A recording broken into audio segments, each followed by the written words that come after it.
I'm Kevin Kumashiro. I'm the interim dean of the School of Education at Hofstra University. And big thanks to Bob Greenberg, by the way, for having me on this video.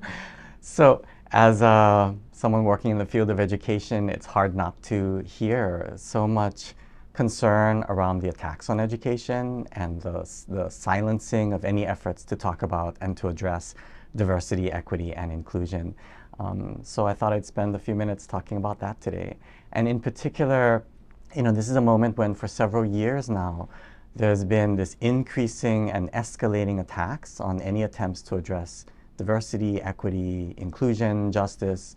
And I think it's most pronounced perhaps in the legislation and the rhetoric around what some have elevated as critical race theory, but it's a misdefinition and a misrepresentation of critical race theory. But nonetheless, that becomes like a rallying cry, right? This caricature of what is actually critical race theory is kind of a straw man. It's easy to beat down, and it also functions as a boogeyman. It's presented as such this distorted vision of what it actually is that it generates fear among people.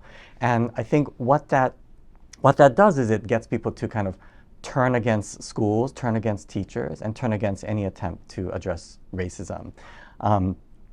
This is not just about education, though. I think the attacks on DEI and on critical race theory are ultimately an organizing initiative, right? It's how you mobilize voters, it's how you mobilize protesters. And so it isn't only just a struggle over curriculum in schools. And I think, just to be, I think it's important that we be honest and say that not all of the initiatives that are addressing DEI are complex and sophisticated. I think some are simplistic and maybe don't accomplish what we set out to accomplish. But that doesn't mean we should be dumping all initiatives around DEI. I think it means we should be doing our homework to figure out how do we best advance justice and equity in schools. The irony of attacking critical race theory is that I think critical race theory is precisely what we need in this moment, right? Critical race theory is basically a framework to understand how race and racism permeates all of society, including culture, including institutions, but are often hard to see, right? Critical race theory helps to shine a spotlight on what often gets taken for granted and not recognized and therefore not grappled with, in this instance, race and racism. I would also say that the attacks on DEI sometimes get framed as harmful to children, as distracting to education, and even as anti-American.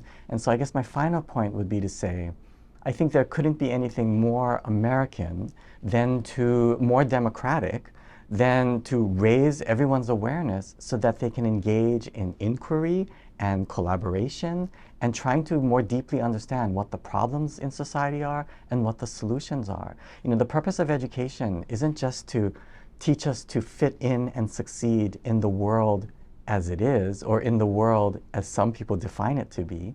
I think the purpose of education should be to raise everyone's awareness and to question whether the world could be better. And if so, how do we build towards that better world? And that can be uncomfortable, but that to me is the central work that's embedded in education for a democracy. So those are the kinds of questions that I urge us to grapple with, and I hope that these short insights help in that effort.